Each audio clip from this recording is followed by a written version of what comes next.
Utilities Council Chambers, tentative agenda Thursday, January 9th, 2025, 5:30 p.m. Call to order and we'll call. Belden. Here. Sherman. Here. Jones. Here. Got a blank. Crawford. And Avey. Here. Okay, agenda approval and consent agenda.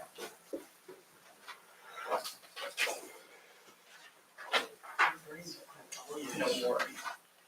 Oh, minutes of regular meeting 12/12/2024, financial statement as of 12/31/2024, and bills as presented. We need a motion. Moved by Klein. Seconded by Dan. Okay, Belden. Yep. Sherman. Jones. Crawford. Yes. Avey, yes. Board member Brian Belden. We table 5 until next month. Yes. Okay. Number 6, DGR engineering, A, electric rate study, and B, electric infrastructure needs. Infrastructure. They don't work no more.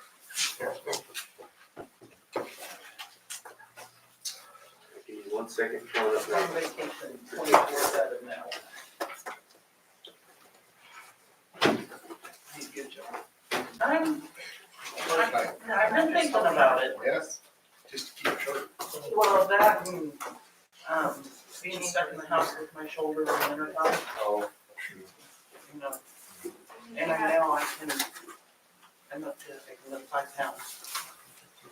Really good. In case you can't see the projector, well, I have these copies for you guys to look at.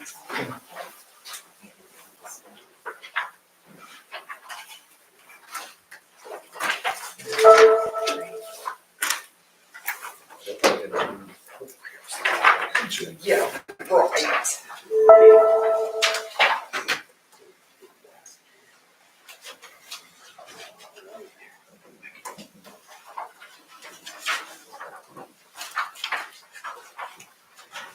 Okay, should be coming up here.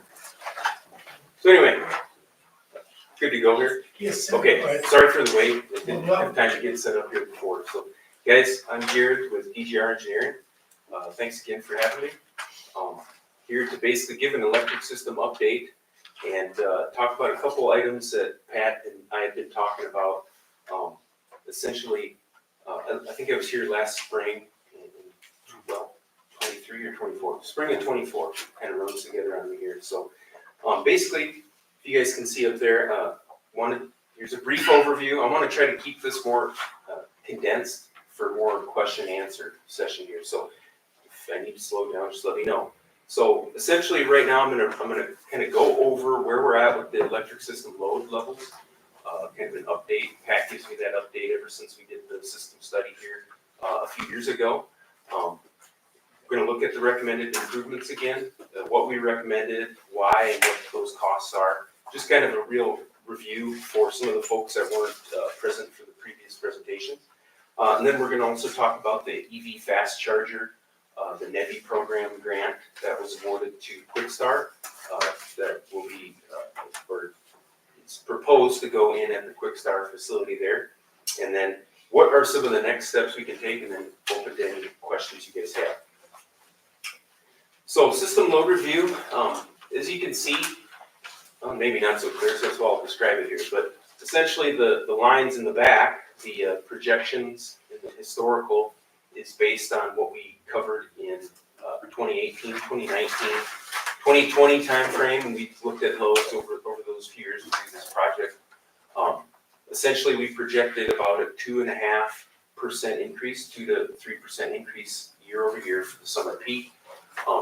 Basically, based on year-over-year actuals, we've actually been ticking just ahead of that on your guys' overall load growth as of, I believe the peak was in August of 24, where we were just shy of 4 megawatts. So in 24, the peak was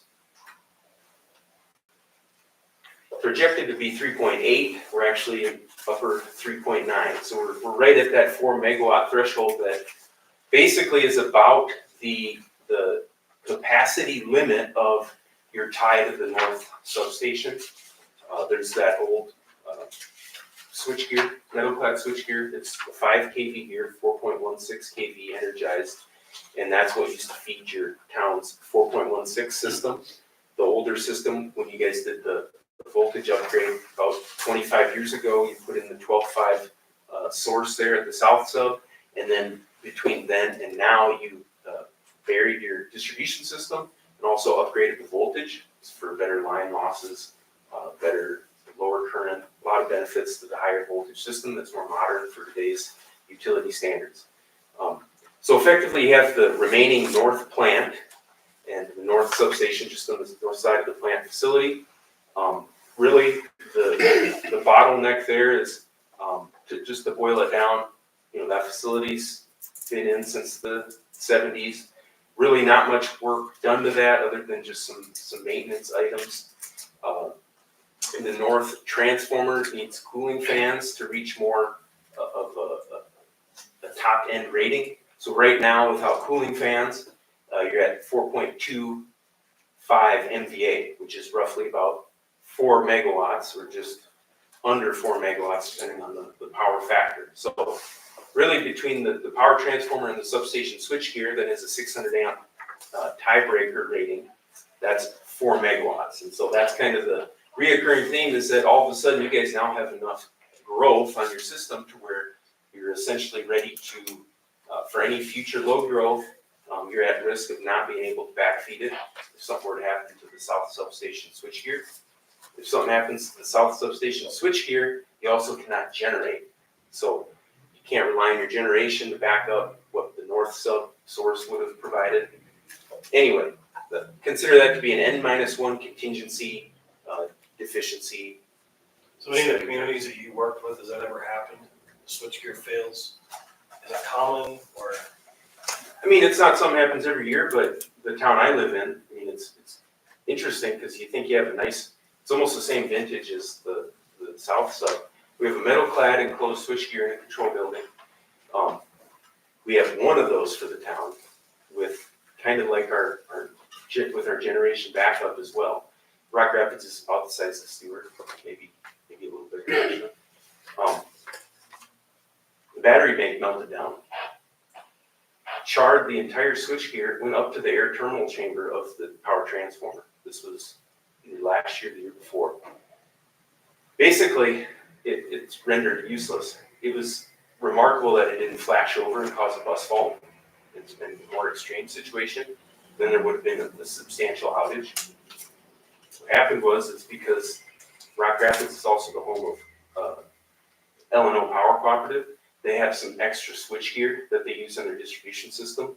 They were able to expedite getting a switchgear in place with their staff and bypassing it for the last year or so until they're able to replace the switchgear. So it's stuff like that. It can happen. Usually happens when there's the most load. You get the most current flowing.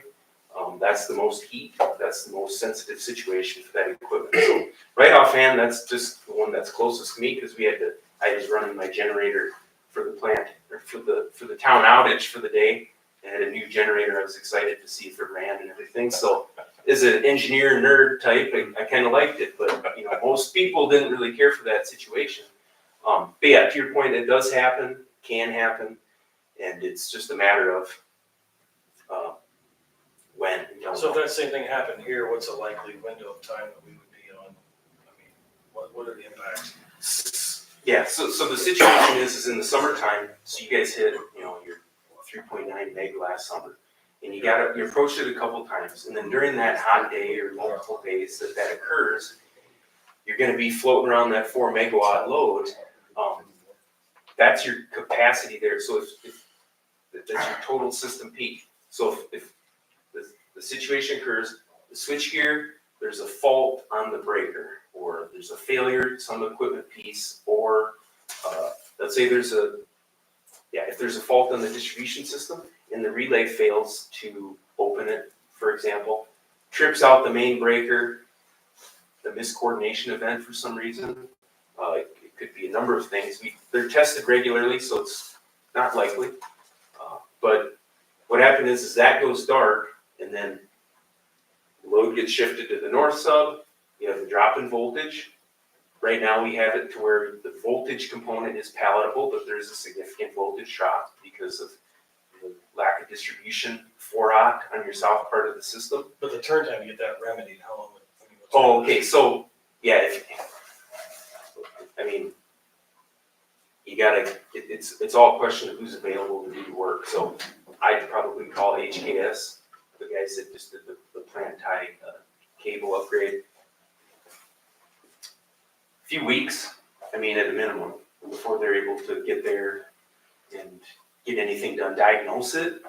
They might have a breaker that they can throw in there, but a lot of those, so the lead time for a replacement breaker, you're looking at, probably a couple months at least. It's hard to tell though, it depends on the type and everything. So, that's really where I'm here today, is just to kind of give everybody a review of, that's kind of the status of the situation, is that you got load growth, which you go a little bit outside of Des Moines, you don't really have that load growth.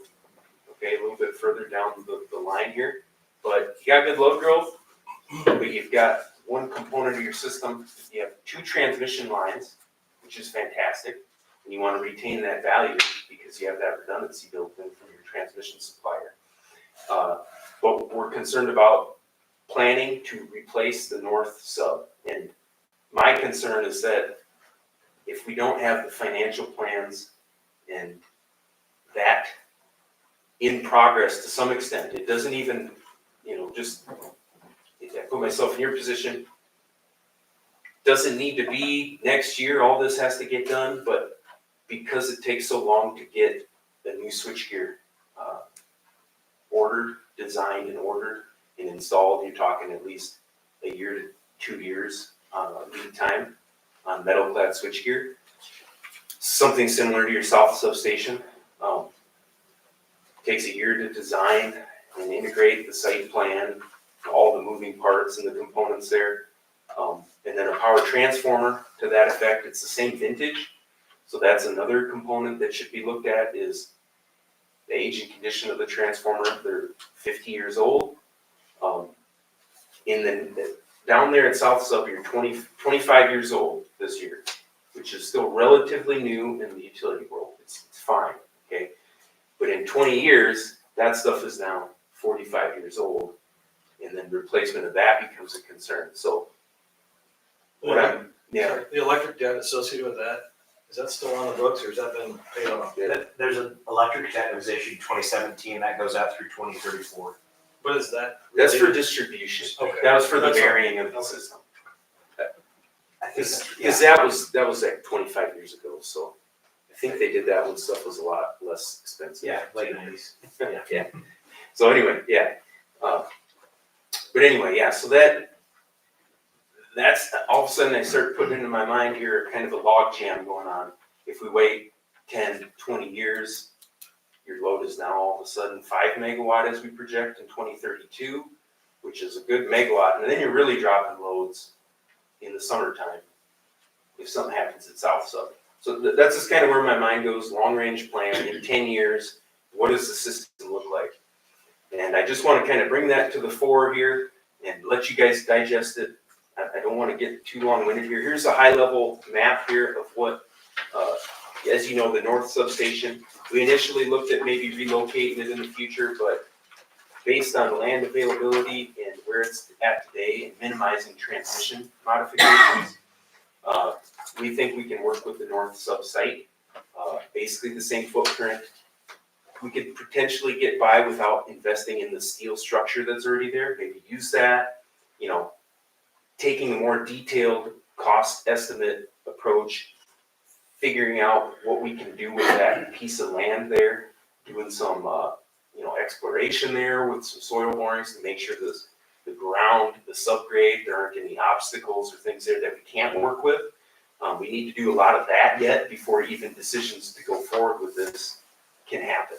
So the phase 2 improvements are green, and they're a lesser concern of ours because we do have distribution circuitry across the town. Problem is that the circuitry installed in the south part of town is 1-aught aluminum.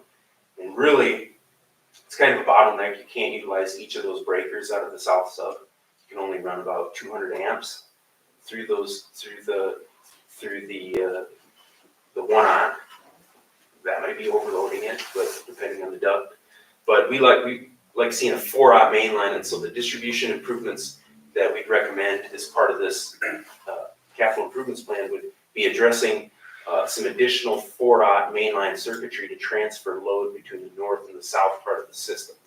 So this is beefing up the circuitry, putting in a couple switch points. That's on the voltage side of things. That really addresses probably about all the load concerns you have in the next 20 years. So, all right, to review the cost briefly here, like I said, I want to try to open it up for more questions here, but phase one, we had between a new power transformer and a control house with a 15 kV switchgear to basically match the level of quality that you have at the south sub. We're looking at, with all contingencies and everything involved, there's some buffer, hopefully, depending on inflation here, but 5.1 million for upgrades at the north sub. So in a preliminary phase here, we would really try to dial that down and pull that back and eliminate a lot of those contingencies, assessing the site more in depth, looking at some of the structural considerations, like I said, the subgrade geotechnical issues that have to be dealt with there in order to make that happen.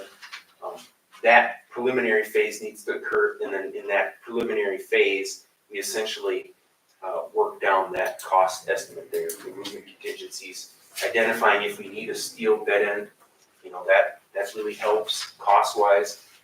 We can build the substation or plan for, future upgrades at a different time if you want to push more upgrades out as far as high side transmission protection. There's some options there. We can look at it. So that is phase one. We recommend that, as soon as you guys get finances and stuff in order.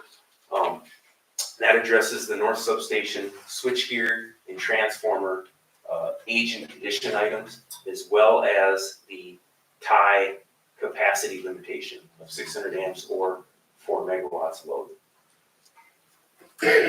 Phase two, like I mentioned, addition of 4-aught mainline circuitry and pad mount switchgear out in the south part of the system where it's primarily 1-aught. And so thankfully you do have a 4-aught tie between the subs right now. It's just, if you go to the north sub, if you have to be fed from the north sub, voltage does sag, especially down in the interstate area where now we have a quick start. And thing Pat pointed out to me is actually your guys' peak was recorded before the quick start was up and running. So now you have the quick start out there, probably going to contribute heavily to that 4 megawatt peak during the summertime with all the refrigeration. It's quite a facility there. So really, we had a phase 3 in the capital improvements plan, but right now that is not a concern. That's more or less out there. Okay, that's beyond 2030, and at a point where you guys want to add generation, if SIPCO has a program, etc.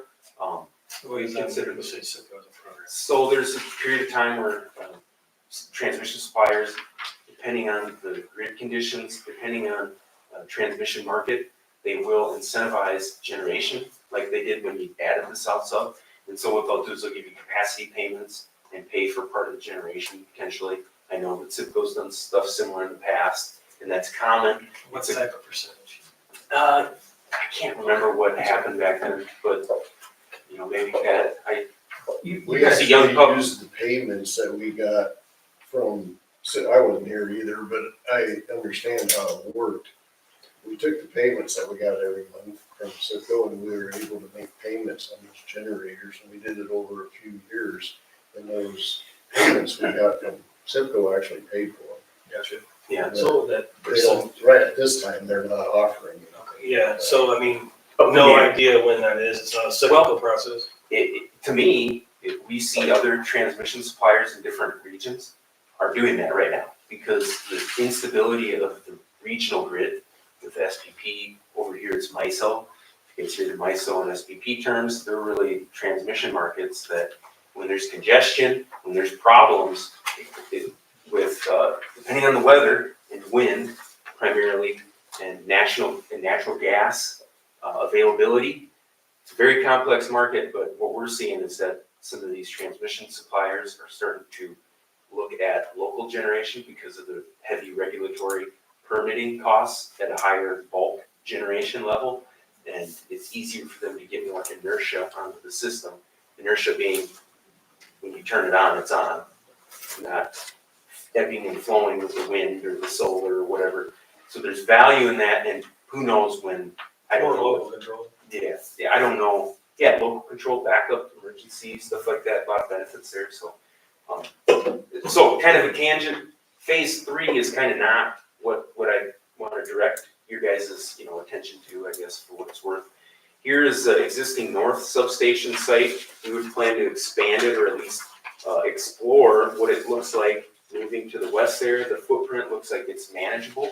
You're talking about a tight footprint, but really with, similar form and fit as the south sub, we think we can definitely work with that space, but that does need to get fleshed out a little bit here. So financially speaking, phases 1 and 2 are the priority, right? 6.5 million.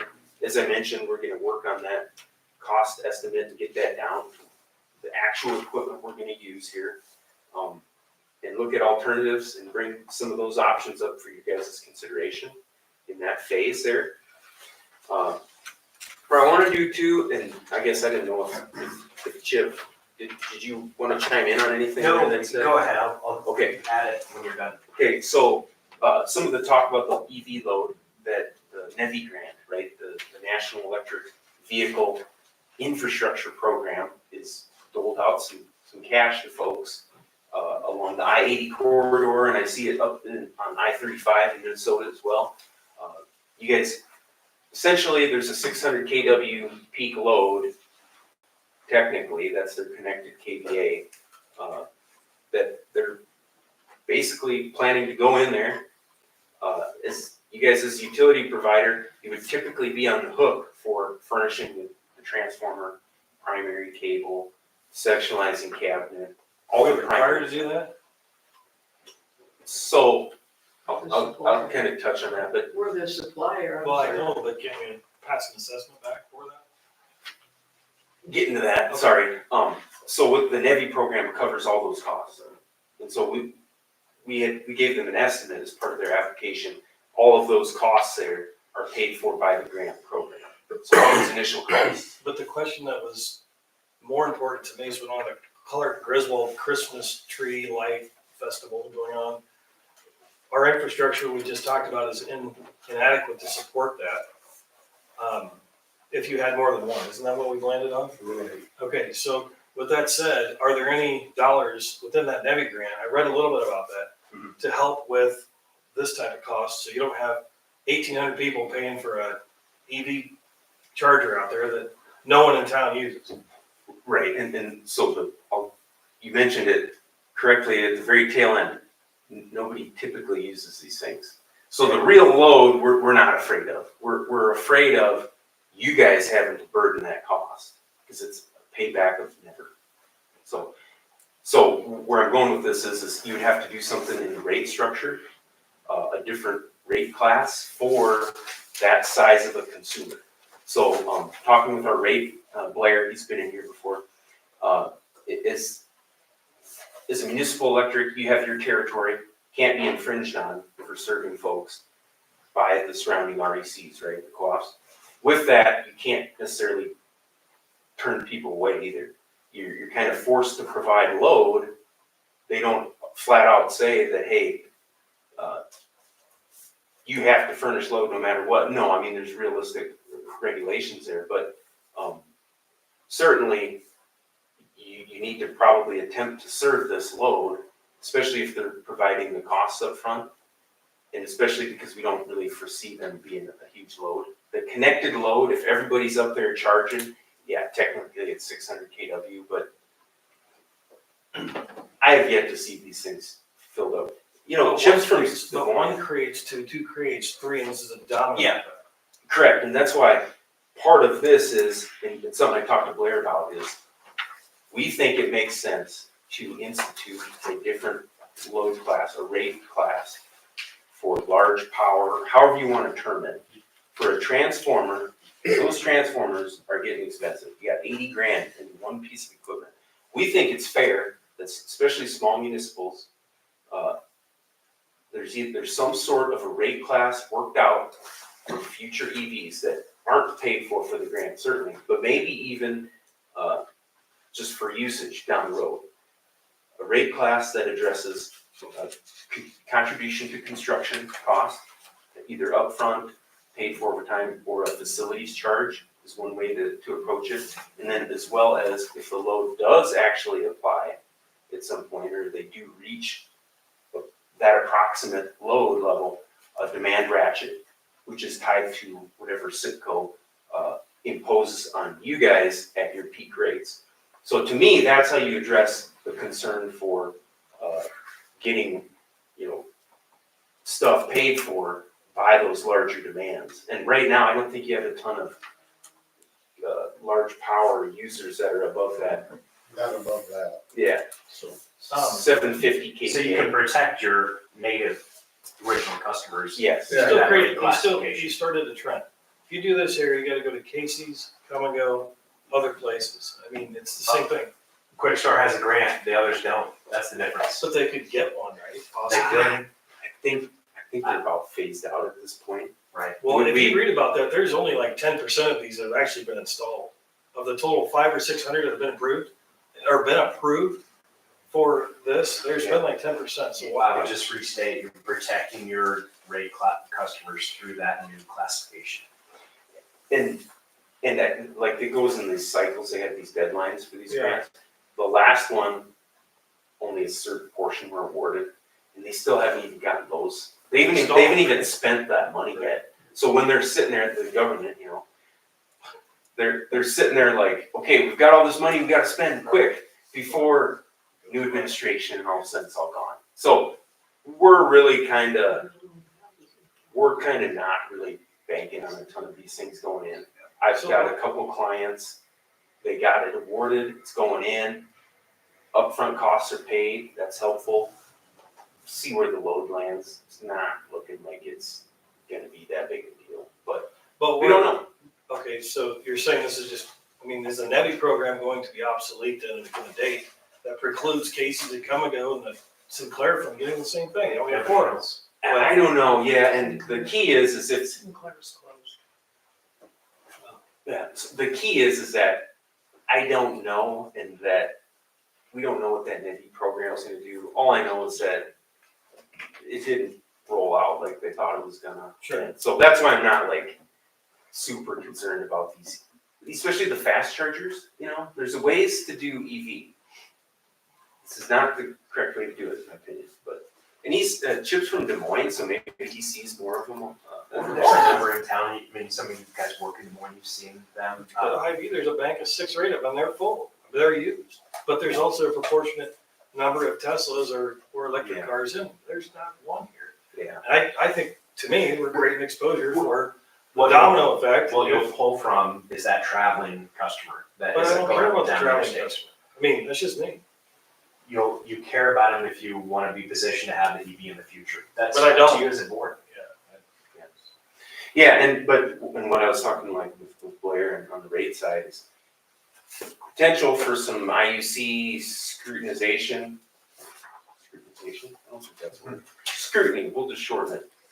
Scrutiny, if there is a load application in your territory and you deny that because of reasons X, Y, Z, it might open up a bucket of worms. We don't know, but it's just something with like, geez, to die on that hill, get IUC exposure. It's a state grant, so the state's frowning at you for not, then they go complain to the IUC, and then it's like, oh, great. So. Meaning if the utility doesn't cooperate, the state. Yeah, Or if you say, no, we're not gonna do EV chargers here, I don't know how that goes over. That's not, the thing is, how did Carl put all didn't he put several in? Or just one? And then that's level 2. Pardon? That's a level 2 charger. Right. And so those are like ones you could do at your house, 240. And that doesn't affect our usage, correct? It doesn't drive what the fast charger does, correct? So it doesn't create a grid risk for the rest of the community that's paying into our budget. Yeah, I mean, it's lower demand. That's what I mean. So Yeah. this creates a drag or a risk to the rest of the community. And I don't know, Is that, can you clarify that? Because I think that's an important point to get straightened out. Yeah, I mean, you guys are there with the load anyway, you know, so it'd be hard to say, like, if you guys, it's hard to fathom the situation, 600 kW, it's sizable, but it's not like bumping you into the stratosphere that you're not in. My thing is you're gonna be over that 4 meg with the quick start the way it is, just the refrigerators they got. And so it's not really driving it at all, really. I mean, we assumed some of that load growth at the interstate anyway. And so planning wise, you know, one EV is fine. I think for the other people to go through the effort of doing the EVs, they're gonna need to see that thing used up. Like, if that thing's, you know, it's like anything, if they see a demand for it, certainly, they could just put it in, they might just pay to put in that stuff, you know? Now, I've seen where, I think it was in California where I read about it, that the utilities actually charge these outlets with an EV unit. I mean, that, they can charge them like 2 or 3 times more than normal load.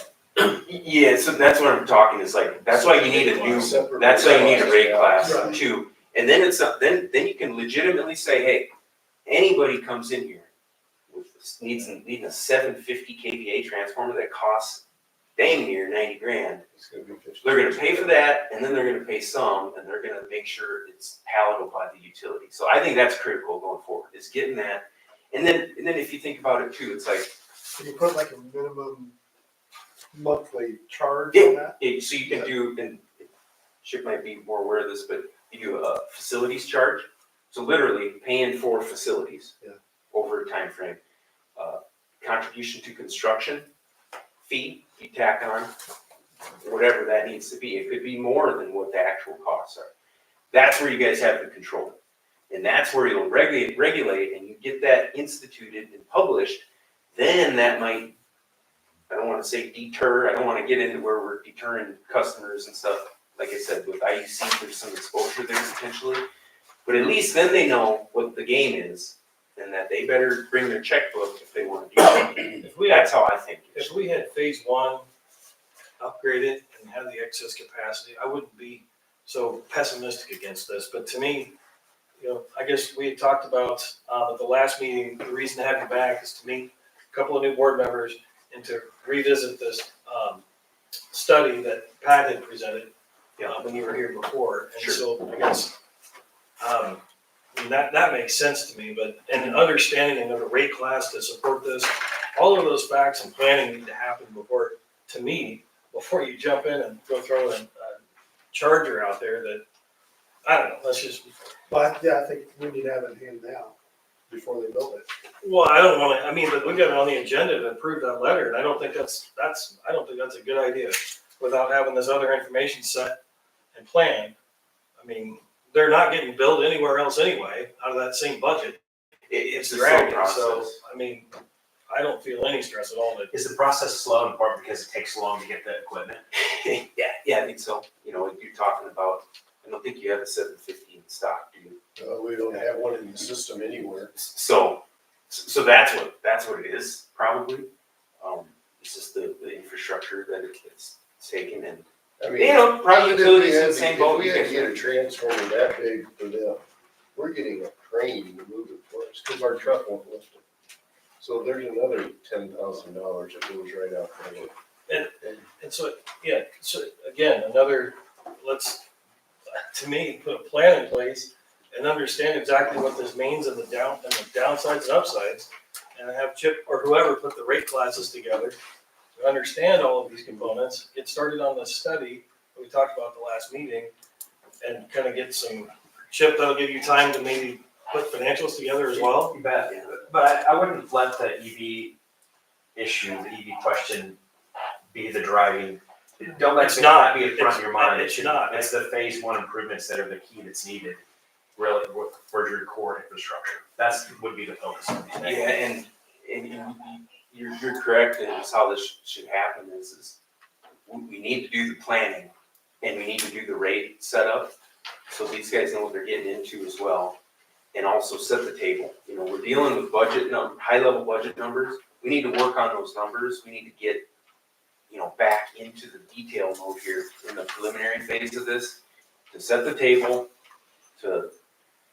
then you have decision-making power there with the information at your fingertips. And will that there. 35,000 cover the financial analysis on the rate estimates and all of that?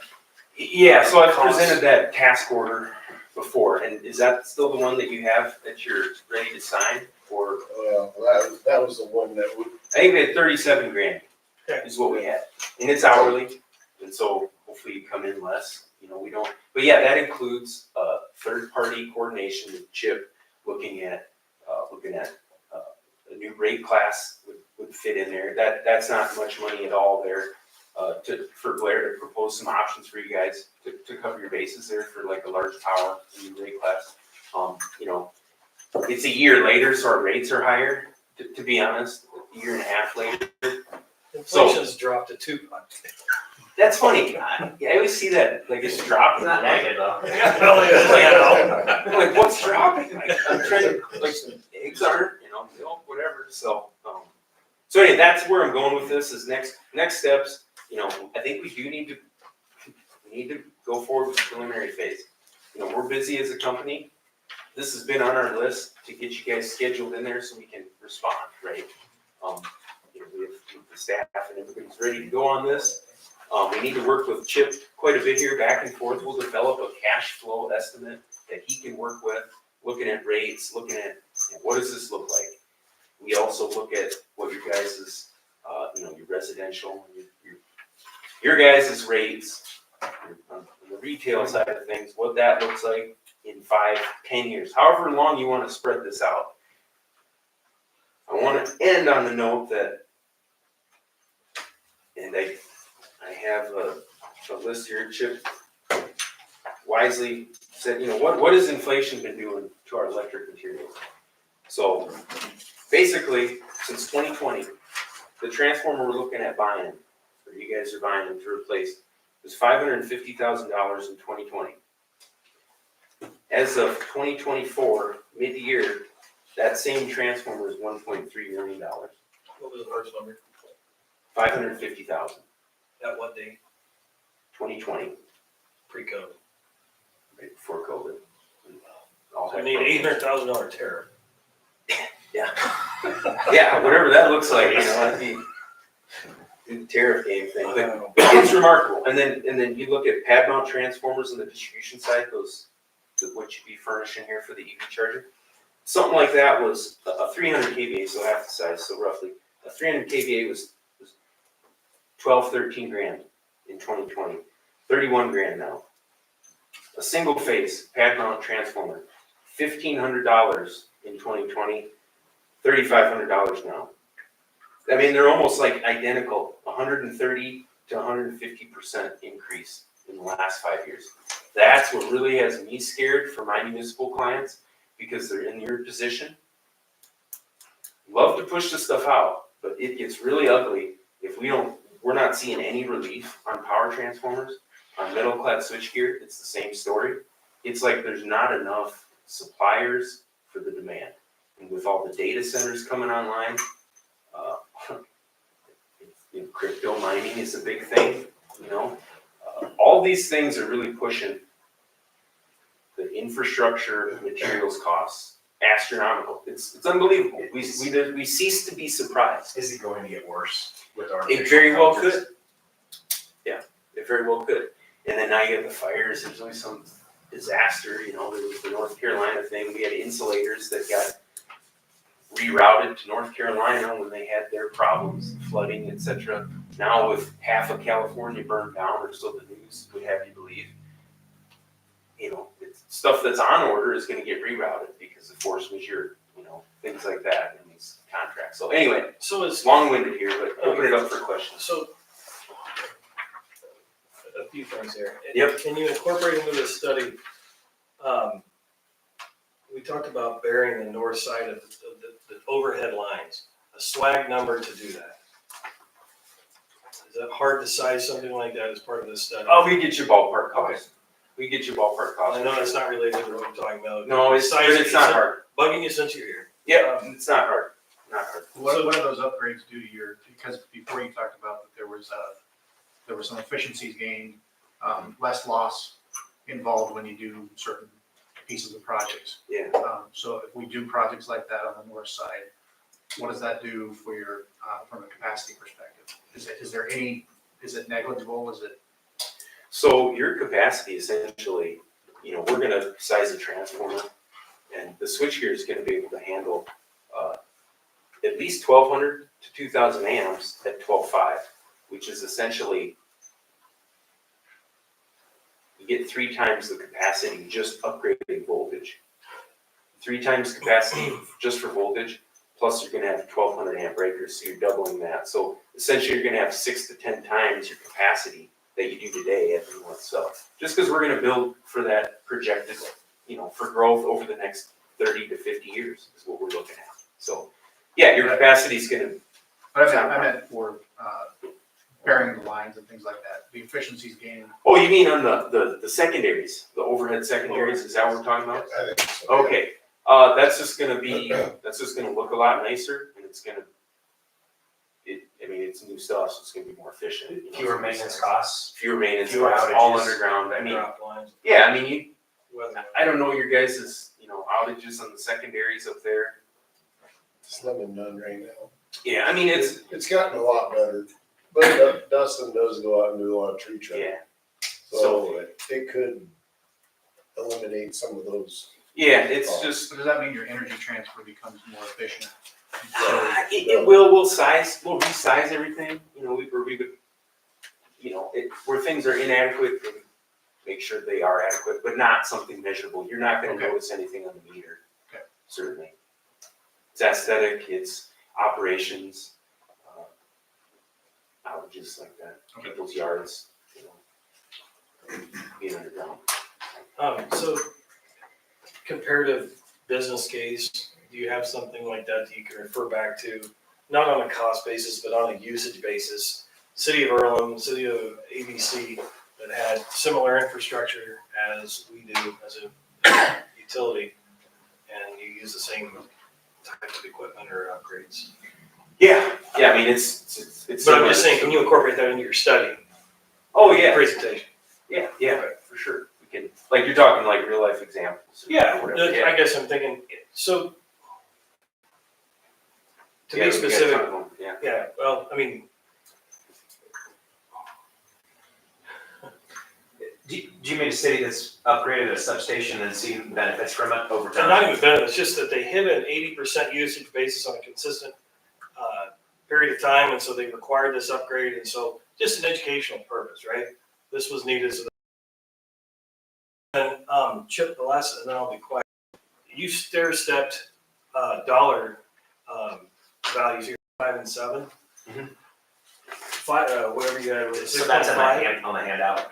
6.5 was your aggregate for phase 1, right?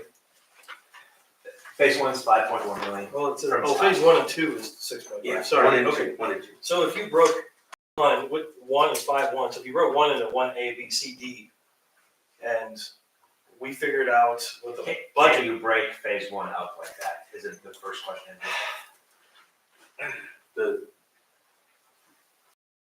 Because but you're an engineer and you can tell us how we can't do it, right? we'll certainly look at how you can stage that. Well, I'm just looking at it from an affordability perspective. We can't, Right. you don't buy a Cadillac when you can afford a Chevy, you don't, that type of thing. Oh, yeah. So, I mean, there's Yeah. gonna be some cash, some budgeting, some, Oh, yeah. and Yeah. I'm sorry. No, and that's, Ash, did we pay 5.1 for this out of the checkbook right now? No. That's all I'm getting at. And every dollar we don't spend, on the project, we're paying, someone else, right? So we're losing that money in interest against inflation. I get the game, but is there a way that we can time our cash flows to pay cash for part of this and only finance a portion? A nice way to break it up is phase 2 is 1.5 million or so roughly. I think it might be a reasonable financial plan to try to pay for that with cash over the 3-4 years that's noted. and pay phase one from a maybe electric revenue bond issue. Just an initial, because phase two, the million and change is more manageable. And if you have a couple years to plan for that through user rate categories, what we're trying to do is have you avoid, if you look at the center cluster of numbers, the 5 million cost, and that's your phase one cost estimate.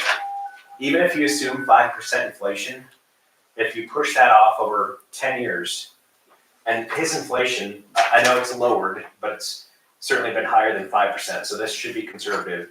That becomes $2.7 million higher in 10 years. Your financing cost is less than that because you get all of that done day. It's a time value of money argument because you avoid that inflation. That's really the purpose in showing this. It's a mathematical benefit by doing those sooner because you can borrow at a lower rate than what inflation is. It's pure and simple. With our rates now, I mean, do we build in for some utilities in place, they might, like, your rates might have, be 5% over what you actually need, and you can put that money away to pay this stuff cash-wise, rather than having a big increase in your rates when the work's done, and then you got a bond issue. So on that point, and if you don't mind just taking a quick glance at this and passing it down. So that's your debt service coverage on just your existing 2017 electric revenue debt.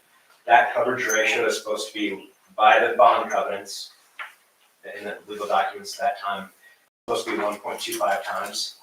You've already fallen below that covenant. So you are legally required, covenanted, to raise rates to pay for that debt. You have more than, you have $1.20, you can see there, for every dollar of debt. The bond covenants say you're supposed to have $1.25. So a defense for you to point to, and this is common in the bond market, every electric utility should have this. The user rates have to be a little cushioned over the, you want to have $1.25 in debt in revenues after first paying operating expenses for every dollar of debt. You have to have that to protect yourself for an emergency. Right. So you already have to raise rates. And that's where, in other towns I've been with projects, I mean, you have a 30% increase in your water bill or your sewer bill because of a big project. I don't think. Get ahead of it, maybe raise rates a little more ahead of time. That's exactly what we're trying to get started or get as a concept for the board. Do a single digit increase this year. I know it's not gonna make us popular, but in reality, you've already gotta do that. It might save a double digit increase down the road. Absolutely, so let's do single digit. But I this think year. the franchise fee needs to be incorporated into this calculation, and it's not, correct? It's not, and So franchise fee doesn't do anything for us though, does it? It does, goes to the city. no, it can come to us by, I throw out the options. there's a lot of moving pieces to that. So there could be a financial benefit if the utility, there's a financial benefit if the utilities receive some of that money. So how that happens, we need to work through that, but. And that's supposed to happen in February. What, It's gotta go to the council Monday, correct? yes, And then it comes to us afterwards, based on their yes. decision. I think what the attorney said to work out first was the two RECs, and I think that's largely happened from what I gather. But that's supposed to be. Brian's been pushing this, and it's good. It's ready to go, It's it's supposed, going now, yeah. it starts from Monday meeting, it goes to February and it takes effect in June. and I think Tim will come out and present that in February and reach out to you guys and people at City Hall to put that material together. It's just too And- soon. and right now. Christine. Christine's on you. Well, on the city side, right? But I mean, Tim is our guy, he's supposed to present that on our side to understand what our options are on a dollar value. But I think your estimate that you showed us the first time was 100,000 a year that should generate, ballpark.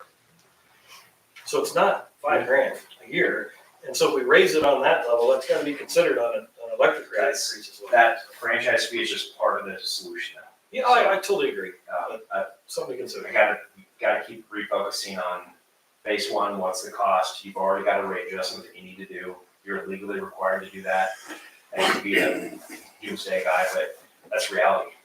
So, That's what Tim said too, last time he was talking, that you have to go that route first. Franchise fee is not gonna get you there, but the route that Chip talking about is what's gonna get you there. so you have to do it. It's a good thing. It's a good solution. It's a good situation to have. It's odd to say this, but to have that demand, to need to improve your infrastructure, that's a good thing to have to work through. It really is. I mean, you have a thriving community. So current trends based on your page 3 here, in 10 years, we're gonna be 25% greater on our peak usage. At least, So, we're tracking right, so, above that so right phase now. 1 and 2 that you're describing here, and we're sitting 10 years from now, what are we looking at? For load? Yeah, I mean, you essentially, you're I mean, we're. solving a 5, 30, 10 years you're from now. solving a 30 to 40 year Okay, issue. all right. The next, if you do these improvements, you're good until you need to upgrade that transformer down at south, so just a 25. 7 MVA. Another 25 years. Yeah.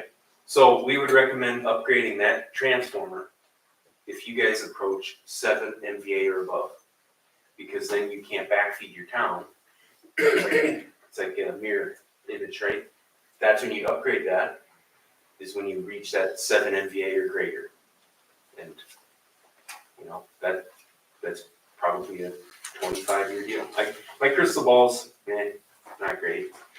But your guys' is easy because each year you keep hitting your loads where usually they're like, well, you said you're gonna have 3% load growth and we're only at 1%. I'm like, yeah, but it comes in chunks. It comes in, oh, you got a quick start, you got a runnings, or, you know, that's bam, 0.5 meg right there. Bam, 0.2 meg, you know, and then once something like that goes up, it just, other stuff starts happening. It's kind of, it's fun to see, you know, you got a good problem where, you know, other towns, they have a dying load, so their revenues are decreasing. So you gotta figure that into your bond, you know, payment schedules. They still need the upgrades, but it's going down, so. Yeah, I mean, like Chip said, it's just optimistic, yeah, not fun, for sure. So anyway, guys, that's kinda it. Did you guys have any more discussion? No, thank you very much. You know, we recommend- One more question, because Yeah. our next item on here is actually dealing with the quick start deal. Okay, And I just wanna make sure, We'll have to take action on at some point, we're gonna take action on it, though, right? On the letter back. that. When saying Elon that- Musk's company makes money without government handouts, Okay, so, that's what I'd say. He's in charge of Doge. How does that work? so my question Sorry. is, if we do, go ahead and approve and say, Yeah. go forth. If say we're at a peak time, in the summer next year, and we've got 8 cars that are out there, do we have the ability to say, you know, for this infrastructure, we can shut them off because yeah, to Can we avoid a prioritize- catastrophic failure, yes, we you can do that. prioritize? As a utility, you always have the right to do that. Okay. You can avoid a fire, And- you have the right to do that. And when and if we say yes to them, what things should we be saying in our response? Yeah. Besides yes? They That pay for the fight. we will be doing differential rates. And we have not put that structure together yet. Mhm. And if we come up with capacity issues, you will be first on the list of, those will be shut down first to Yeah. avoid failure. So what's required there is that's like a preliminary application deal. What you need to include in the letter, if it's not, I can't remember the verbiage, but include, this is subject to the terms of the city's utility agreement with you. And write those things in there to make sure they're aware of that. Thing I think of is, what are they gonna charge the people for the power? Well, they need to know what they're being charged. So you need to say subject to the rate class, and I called up that engineer that presented the request, because I wanted to ask him a few questions related to that. We need the money up front for the transformers, okay? We need that money up front, make sure that that's okay. How do they get, they're just getting it from the government, so when they get it, you know, gotta put the order, you know, that's 50 weeks for the transformer or whatever. 30 weeks maybe. What does the rate look like? We gotta, should probably have a conversation with them, is what we should, but ultimately, I think you gotta sign the letter. I understand. It's just a matter of when. The proposed letter right now is just Yeah. talking about initial infrastructure costs and things like that, so. Yeah, I mean, I don't think personally, I think it's fine to sign it, but, because it's all subject to utility application going through that technical process. You know, that has to get done regardless, and you have the right to do that as the owner of the equipment, so. This is my 2 cents, I think I'm out of line. Yeah, I think that's fair. Okay. So there's not really tremendous exposure by signing it at this point. No, it's all subject to the user class, and you can just tell them. I'm also just on the side of the customer, wanting the customer to understand what we're thinking as well when Yes. we say yes, so. Of course. Yeah, So- absolutely. Okay, So that- getting back to, you asked us to look at this initial study, is everybody okay with that? I mean, does everybody wanna do that study? And we've got the money to do Yes, that. remember. I think we need to.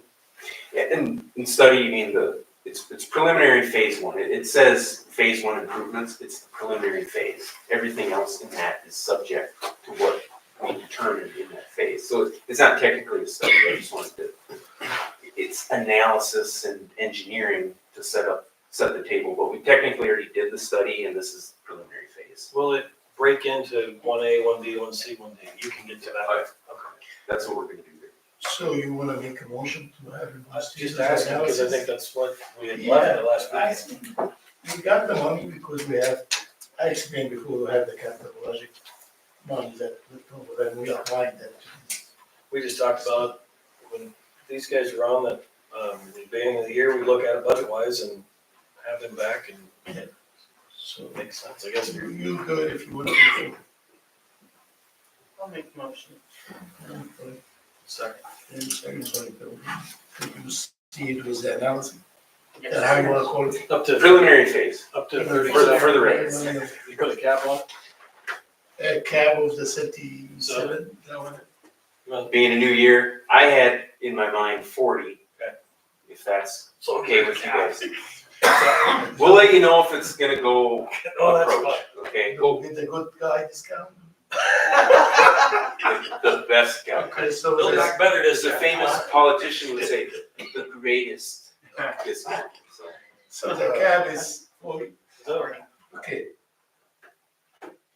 All right, Okay, Belden? Yep. Sherman? Yes. Jones? Crawford? Yes. Kasey, yes. thanks, sir.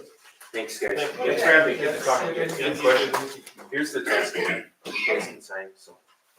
Thank you. Seven's It's updated, Pat, with the updated rate schedule and stuff. Thanks, guys. As part of that, is there any use in reaching out to Citgo on programs for, local Yeah. generation? Yeah, and when we look at that rate class, We need to do seven. we would talk, we would examine what there's typically a demand ratchet in your guys' agreement, power purchase agreement with them, that would impact it also if they have any other programs, yeah, so. Okay, number 7, Iowa DOT National Electric Vehicle Infrastructure NEVI Program Award Quick Start Letter of Confirmation. That's what he just talked about. Yeah, just sign it. Yeah. So do you want it signed? I mean, it's not, even if we sign it, it's not gonna really affect anything right now. we don't like that business model at all, it's not proven, and I guess it creates risk on our power grid to me.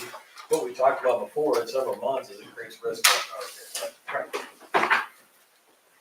But if we get, also, we have to also look at, just even with Quick Start, and there's rumors that something else is coming in, we're gonna have to do something. Because if something else, another big business comes in like that, we're gonna be hurting, we've gotta do something. So right now, we really don't have a choice. If they would have done it 10 years ago, we'd been, Yeah. okay, we've got to do something now. So you're not familiar with this NEVI program to say that a come and go could come in and try to do the same thing, or anyone? They gotta go through the application process. So it still exists. There's, the money's still sitting there to try it. To my knowledge, I haven't seen the press release that says NEVI program is now canceled because Trump's gonna be So- president or whatever. Since we I, said, you know. you since know, we said okay with Quick Start, if we say okay with Quick Start, if Come and Go comes in, can we say no to them? Okay, so you have control over the exposure on your system, so it's a process. What you have control over is you have control, if you own the equipment. What you can't say is, no, we're not gonna serve you. I don't believe you can say that according to the IUC. What you can say is, hey, we'll serve you, but we're gonna cut you off on peak. Like, you have the liberty to do that if they're gonna be causing the overload. Like, if you're gonna overload your tiebreaker, right, put the city at risk, you can turn anybody off. You can turn anybody off you want. And it's easier to just put a sign in front of the EV charger saying, hey, out of order, versus shutting people's AC off, et cetera, refrigerators, meat freezers, But did you say that we have our rate structure exposure because we don't have some of these things in place? That's what I understood is another reason to approve this tonight. You're not, That stuff set up first, then look at it. that's fair. It's honestly, you need to communicate to these folks before they get upset and complain. This is my concern. So whether you sign the letter right now, you gotta have a discussion with these guys, and I can help be part of that, expressing the technical concerns. But I don't think you can say no, but we gotta follow up. You gotta say yes with caveat, or you gotta explain that, hey, this is not unmitigated access to our electric system. That's fair. They're gonna wanna know what rate they're paying, and just, you need to give them a heads up, say, hey, we have to put in, you're a new customer, we need to figure out how to handle you, it's different. And then they know what to charge their consumers, because they're not gonna wanna give a discount to everybody, that rolls up and plugs in.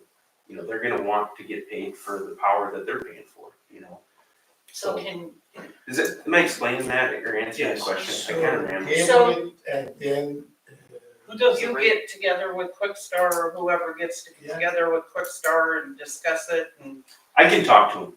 Can you I help, put in a call. can you help construct that rate structure? Yeah, we'll do that. Or is that Chip or both? It's probably more you guys. Both, but Blair, we already talked about it, it's That's like, fine. look, we can do this, so. So if we have the, we'll table it. Why isn't the letter just changed to, the preliminary answer is yes, and we'd like to talk to you, we have concerns about this and this that we'd like to have discussions with, as opposed to this letter that's already been drafted. Yeah, well, I think You do that. that we're Please, heading that's fair. now is to table it, and then you talk to them, and then you let Pat know what the result is and what the final letter language that needs to be. Yeah. And then we can Yeah. pass it next month, next week. Yeah, I can certainly do that, like I Give said, you I guys called enough him, time? what's that? Does that give you guys enough time? I can talk to him and get you guys some answers on that, and just tell him, like, here's where we're at, and it's simple as that. He doesn't wanna jeopardize the community electric grid, he's just taking advantage of a grant that he thinks is gonna give them the edge over everybody else, it's a competitive Okay. strategy, so. All right, go ahead. Yeah, I'll do some calling and get back to you. Thanks, sir. okay, number 8, financial advisorship of Northland Security, electric infrastructure. You already did your. It's it's that inflation page, so I Okay, won't take good. the entire time up anymore. Number 9, 2025, 2026 utility budget annual report. Okay.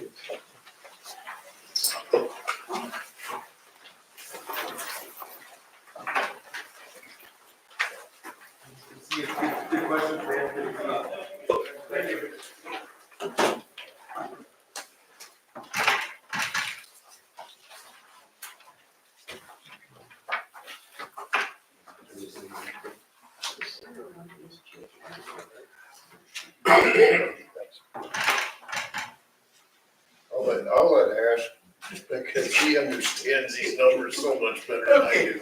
It's He's similar. the numbers guy here. It's the first page give you the summary of what the revenue and the expense for water, electric, sales tax, and insufficient check utility deposit. And as you see, the revenue for the water versus the expenses, there will be a profit of 202,000.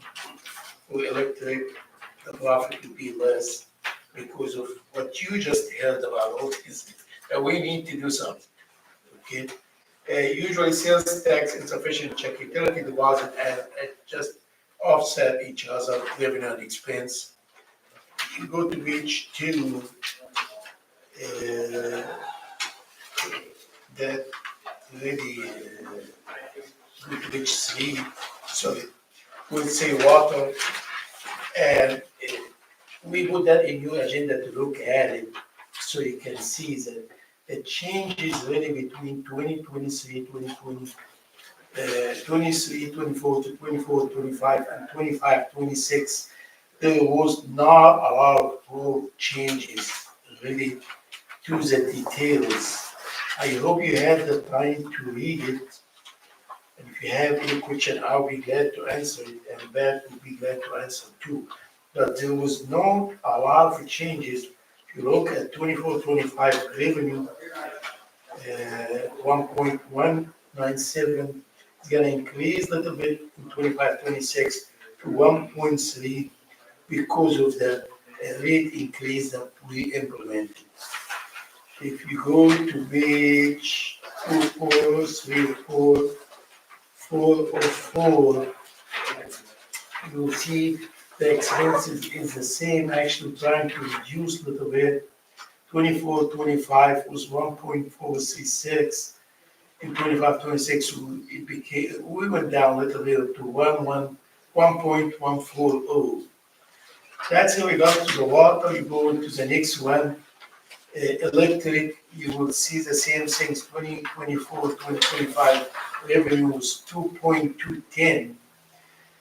In 25, 26 will be 2.1, so we're trying to reduce little, or the revenue really is coming down, and that's just based on the experience that we have in the last 3 years. If you go into page 4, you will see that the difference between 2024, 2025, and 25, 26, 2.0, and it's gonna go a little bit to 2.1. And the difference between total revenue and expense, as we saw on bridge one, again, that you will only make a profit of 4,500, assuming that you're not gonna face anything unusual throughout the year, which sometimes it happens. For the most part, it doesn't really happen because it's just operating budget. Any other issues like building a tower, all these things, doesn't really get into the operating budget. This is just so they can get the fuel, buy the Sinaka, buy the Setco and all this stuff. Very, very similar to last year, not a lot of changes. The only thing I just want to bring up, and we had a discussion for last hour, is the electric, we need to do something with the electric. The water will be set in good shape, you're gonna make good profit, and you need that to set aside to move on because your enterprises, you're not working on taxation. But the electric, as you see around the edge, and I think Chip talked enough about it, and I'm just trying to confirm what he talking about. Can we put that on next month? But that, Put that on next month to talk on the electric and, rate and all that stuff, Yeah. I'm sure that's what Chip, yeah, we can do that. So that's pretty much your budget, it's operating budget, it shouldn't really have anything to do with that big stuff that they talking about. All these millions and all these things, that has nothing to do with this. This is just the operating budget, so they can be able to buy gas and buy supplies, all that operating. We worked with Bad and Sarah for the last 2, 3 months, and that's what we came down to. I think usually Bad give you some more reports to he will be able to explain that. Okay, you're done with the budget? Yeah. So we can start with the electric. You'll notice there's not really a whole lot of difference there. What little difference there is where it says KWH purchased a wind turbine, it's a little less, but the wind turbine didn't produce near as much this past year as it has in the past because honestly, we had some breakdowns. It didn't run that much.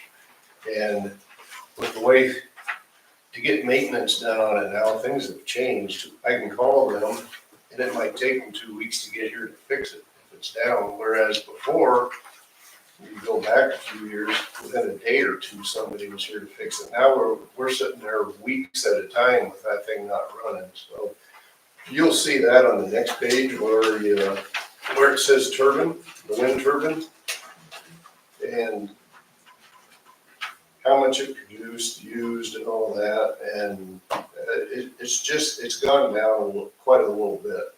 It's not producing what it was just because it's been sitting there idle quite a bit, just waiting for somebody to come work on it. It's getting old, and that's what I attribute it to. It's getting old, it's 20 years old almost, and it's requiring a lot more maintenance than it used to. So it just sits there not running. Here's the real number I wanted you guys to look at on the water side of stuff. Look how many gallons compared to previous years. We're talking, I would attribute that, not entirely, but a lot of it, to the water main project we did. We are not losing the water we used to. We used to lose about 17% of the water we bought, and now we're only losing 7%. It varies a little bit. That water main project made a heck of a difference because we're not purchasing near as much water as previous years, and we got more customers. So you would think we would be purchasing more, but we're purchasing a lot less just because we're not losing as much. Those water mains that we replaced, there was a lot of small leaks in it that never came to the surface. And when you add all that up, you can see the difference. So the water main project it wasn't like it was not for nothing. I mean, it really did improve things a lot.